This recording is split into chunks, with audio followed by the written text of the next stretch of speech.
Eu sou Mateu Del Valle, e isto é Realidade Proibida. Olhem para esta foto. Olhem bem. O que vem? Um casal. O início de uma vida. Um sonho humilde emoldurado em cartão. Agora, aproximem-se mais. Olhem para os olhos deles. Por trás dessa alegria nervosa, há um segredo. Um abismo.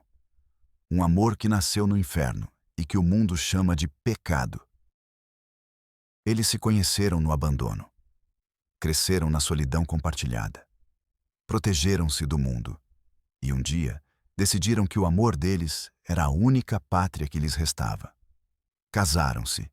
Juraram amor eterno diante de um juiz corrupto que não fez perguntas. Eram Sofia e Alejandro, e eram irmãos.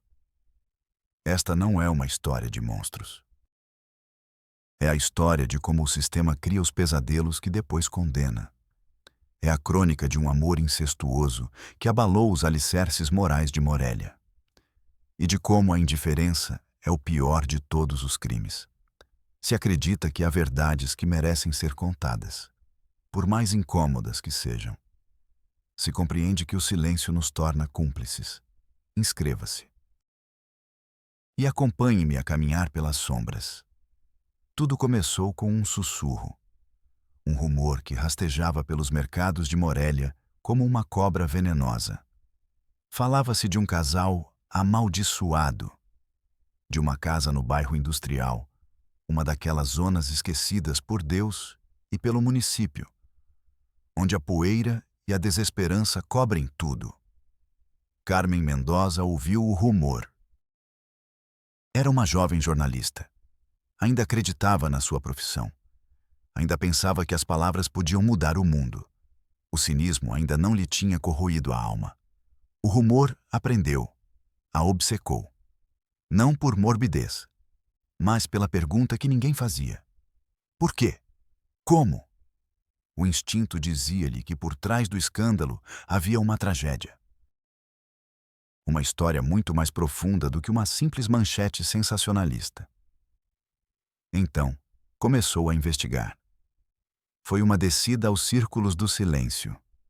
As portas fechavam-se na sua cara. Aqui não mora ninguém com esses nomes. Não sabemos de nada, senhorita. É melhor não se meter onde não é chamada. Cada porta batida era uma confirmação.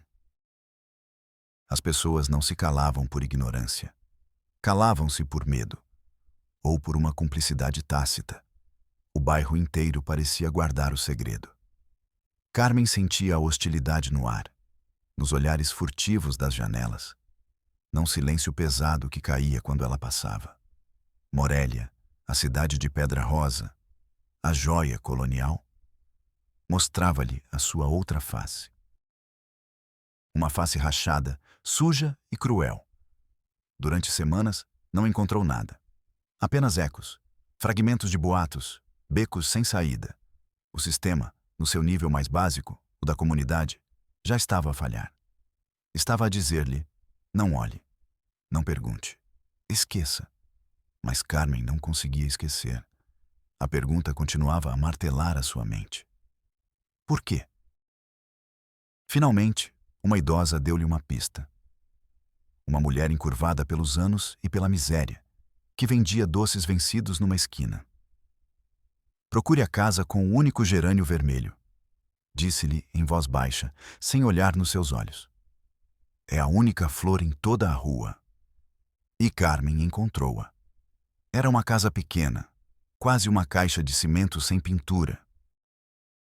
Mas na janela, desafiando o cinzento do ambiente, havia um vaso com um gerânio de um vermelho intenso, quase violento. Um pequeno grito de vida no meio da morte. Carmen respirou fundo. Sentiu um nó de gelo no estômago. Sabia que do outro lado daquela porta estava a verdade. E que essa verdade ia doer. Bateu a porta.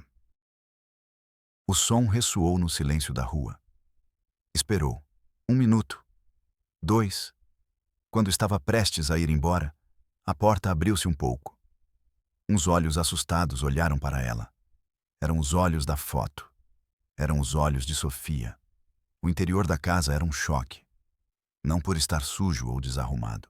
Pelo contrário, estava impecavelmente limpo, pobre, mas digno. Um par de cadeiras de plástico, uma mesa de madeira, um colchão no chão, e nas paredes, nenhum quadro, nenhuma foto. Apenas a geografia da umidade e do tempo. Era um refúgio, uma fortaleza construída com quase nada. Alejandro estava sentado no colchão. Olhava para Carmen com uma desconfiança animal. Como um cão espancado que não sabe se a mão que se aproxima traz uma carícia ou um golpe. Sofia ficou de pé, junto à porta, como uma sentinela. Não ofereceram lugar para se sentar. Não disseram nada. O silêncio era o seu escudo. Carmen começou a falar. Com cuidado, sem julgamentos. Disse que era jornalista, que tinha ouvido a sua história. Que não queria condená-los. Queria compreender. A primeira hora foi um monólogo. Carmen falava, eles ouviam, imóveis, impenetráveis. Aos poucos, a parede começou a ceder. Não foram as palavras de Carmen. Foi a sua presença. Ela ficou ali, sentada no chão, sem pressionar. Esperando. Demonstrando com o seu silêncio que não iria embora. Que não era uma turista da dor. Sofia foi a primeira a falar. A sua voz era um fio frágil.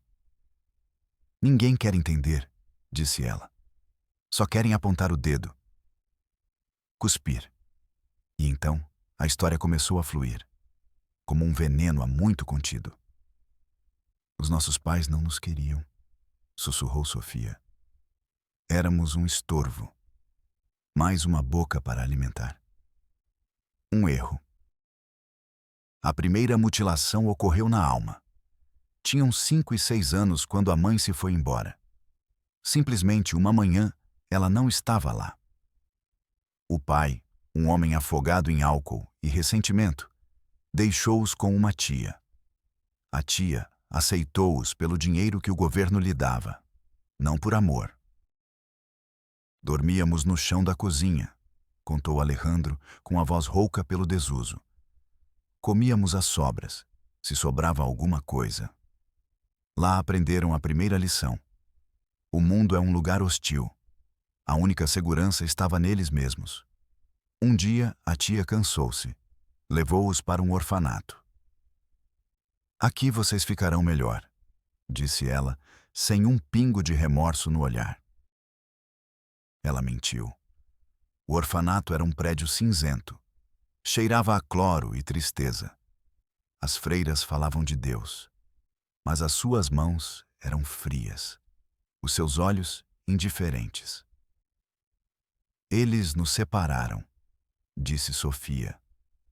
Os meninos num ala, as meninas na outra. Foi a primeira vez que senti que estava a morrer.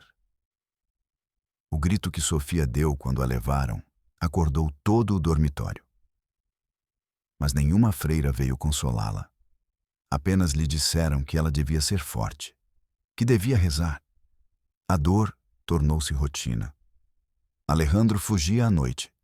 Escalava os muros, atravessava o pátio gelado, só para chegar à janela de Sofia. E falar com ela através do vidro. Contava-lhe histórias. Prometia-lhe que um dia sairiam dali, juntos.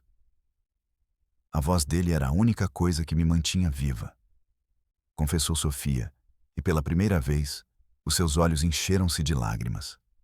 Não de tristeza, de gratidão. O frio do vidro da janela, a respiração do seu irmão embaciando o vidro. Esse era o seu único calor, o seu único lar. Sentiu a memória na sua pele. Um arrepio percorreu os seus braços. A lembrança do frio era física, permanente, como uma cicatriz interna. Alejandro continuou a história. A sua voz era dura, forjada pela raiva. Falou dos abusos, não os detalhou, não era necessário. Estavam na forma como ele apertava os punhos, na tensão da sua mandíbula. Aprendi a lutar, disse ele, para protegê-la e para me proteger. Um dia, Um menino mais velho roubou de Sofia a única lembrança que ela tinha da mãe, um pequeno pingente de plástico. Alejandro enfrentou-o. Era mais pequeno, mais fraco, mas lutou com uma fúria que assustou a todos. Recuperou o pingente. Naquela noite, quando se viram na janela, Sofia curou os ferimentos no rosto dele, os seus dedos pequenos e trêmulos limpando o sangue. Naquele momento, algo mudou. Olhei para ela, disse Alejandro, e não vi mais apenas a minha irmã. Vi a única pessoa no mundo, o meu tudo. A lembrança trouxe um gosto metálico à sua boca, o gosto do seu próprio sangue misturado com uma ternura insuportável. Sentiu a ardência dos golpes no rosto e depois o alívio do toque suave de Sofia, um bálsamo no meio do inferno. Aos 18 anos, o sistema os expulsou para a rua, sem dinheiro, sem educação, sem ninguém. Só tinham um ao outro. Alugaram aquele quarto. Trabalharam em qualquer coisa. A limpar casas de banho, a carregar caixas, a vender pastilhas elásticas nos semáforos. E na solidão daquele quarto, na intimidade forjada por uma vida de traumas partilhados, o seu amor mudou. Não foi uma decisão, foi uma consequência. Quem mais nos amaria? Perguntou Sofia, sua voz transformada em um desafio. Quem mais poderia entender o horror que vivemos? Quem mais conhecia nossas cicatrizes? Uma noite, após um dia especialmente brutal, em que um chefe tentou abusar dela, ela chegou em casa arrasada, chorando. Alejandro a abraçou, e aquele abraço não foi de um irmão. Foi o abraço de um homem que protege a sua mulher. Naquela noite, dormiram juntos, e o tabu foi quebrado. Não sentimos culpa, afirmou Alejandro com uma convicção que gelava o sangue. Sentimos paz. Pela primeira vez nas nossas vidas, sentimos que estávamos completos, que pertencíamos a algum lugar. Um ano depois, decidiram casar-se. Juntaram cada peso, compraram o vestido, alugaram o fato. Encontraram um funcionário nos arredores da cidade, um homem com fama de não fazer perguntas se o preço fosse o certo. A foto que Carmen tinha visto era a única testemunha daquele dia. O seu único ato de rebeldia. A sua declaração de que o seu amor, embora proibido, era real. Carmen olhou novamente para a foto. Agora compreendia-a. O sorriso nervoso, a alegria desafiadora. Não era o início de um sonho. Era o culminar de uma sobrevivência. Sentiu um profundo e perturbador respeito por eles. E um terror imenso pelo que o mundo lhes faria se o seu segredo viesse à tona. O sistema os havia criado. Os havia abandonado. Os havia empurrado para os braços um do outro. E agora, o mesmo sistema estava pronto para destruí-los. Carmen saiu daquela casa com a alma em suspenso. A história era maior, mais terrível e mais humana do que ela jamais imaginara. Ela tinha que fazer alguma coisa. Ingenuamente, ainda acreditava que podia. Ainda acreditava que a justiça existia. Sua primeira parada foi no DIF, o Sistema para o Desenvolvimento Integral da Família. O nome era uma ironia cruel. Deram-lhe uma ficha. Fizeram-na esperar 2 horas numa sala bege, a cor da burocracia. O ar cheirava a papel velho e a esperanças mortas. Finalmente, uma funcionária a recebeu. Uma mulher de cerca de 50 anos, com um olhar cansado e uma expressão de tédio permanente. Chamava-se Guadalupe. Carmen contou-lhe tudo. A infância de abusos, o abandono, o orfanato, a relação incestuosa como resposta ao trauma. Falou com paixão, com urgência. Estava certa de que qualquer ser humano ficaria comovido. Guadalupe ouvia-a enquanto organizava alguns papéis. Não olhou para ela nem uma única vez. Quando Carmen terminou, a funcionária suspirou. Um suspiro longo, pesado. O suspiro de alguém que já ouviu milhares de histórias de horror e já não sente nada. Olhe, senhorita Mendoza, disse ela, com a voz monótona de uma secretária eletrônica. Eu entendo a sua preocupação, mas, legalmente, não há muito o que fazer aqui. Eles são maiores de idade. O que fazem na sua vida privada, desde que não haja violência comprovada, é assunto seu. Mas eles são vítimas, exclamou Carmen, sentindo a incredulidade começar a transformar-se em raiva. Vítimas da vossa negligência. Vocês abandonaram-nos. A funcionária levantou os olhos pela primeira vez. Os seus olhos eram dois poços vazios. A lei não funciona com retroatividade emocional, senhorita. Se quiser, pode preencher o formulário 304B para solicitar uma avaliação psicossocial. Temos uma lista de espera de 6 a 9 meses. Vão precisar das certidões de nascimento e de um documento de identificação oficial. Carmen sentiu o ar tornar-se denso, irrespirável. A pasta que a mulher lhe oferecia pesava como uma lápide. Formulário 304B. O horror tinha um código. A tragédia, um número de processo.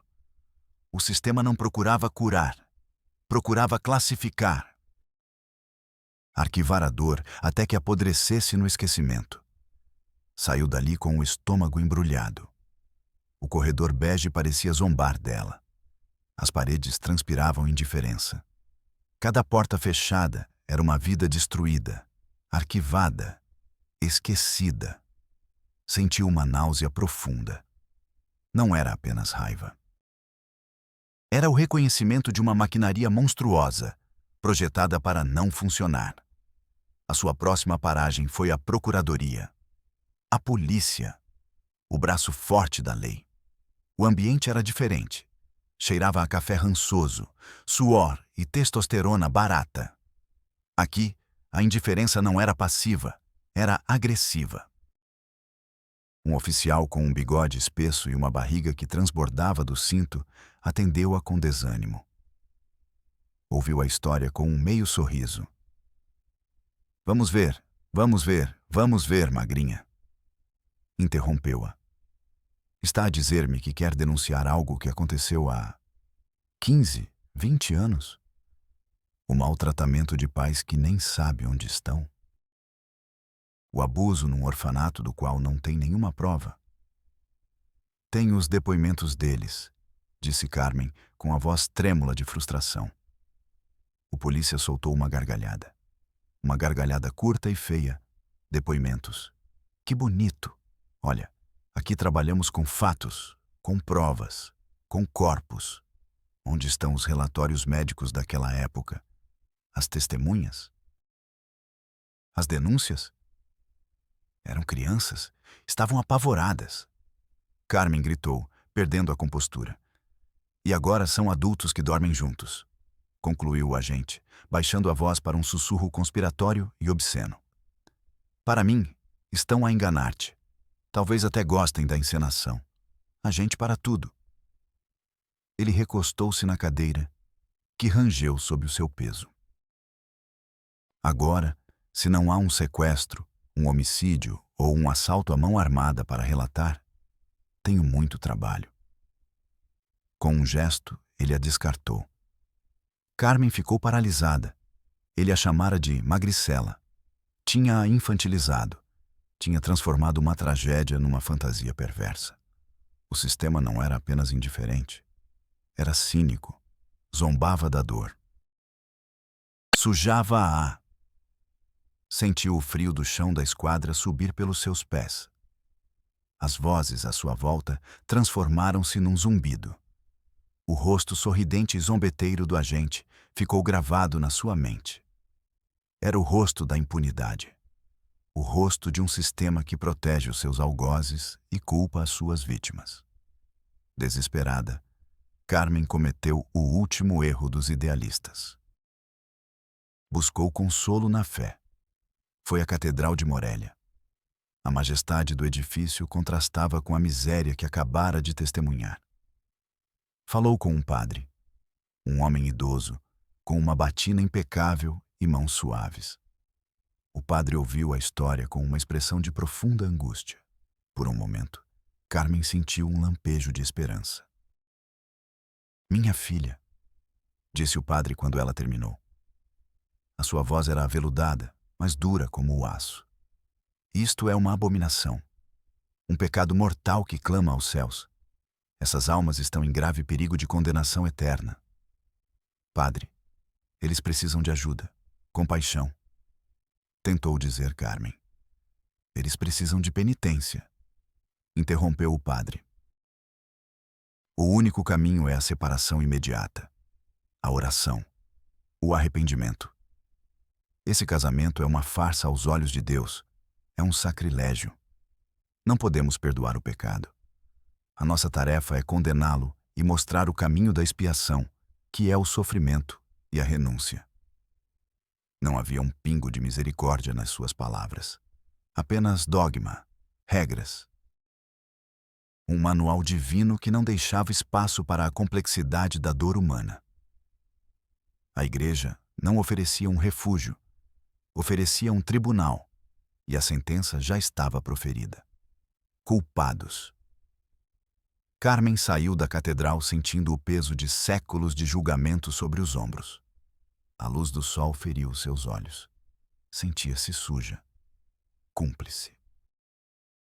Tinha aproveitado a frágil confiança de Sofia e Alejandro e a tinha esmagado contra as 3 maiores barreiras da sociedade: a burocracia, a lei e a religião. E as 3 barreiras permaneceram intactas. Ela voltou para a casa do gerânio vermelho. Sentia-se uma traidora. Não tinha nada a oferecer-lhes. Nem ajuda, nem soluções, nem esperança.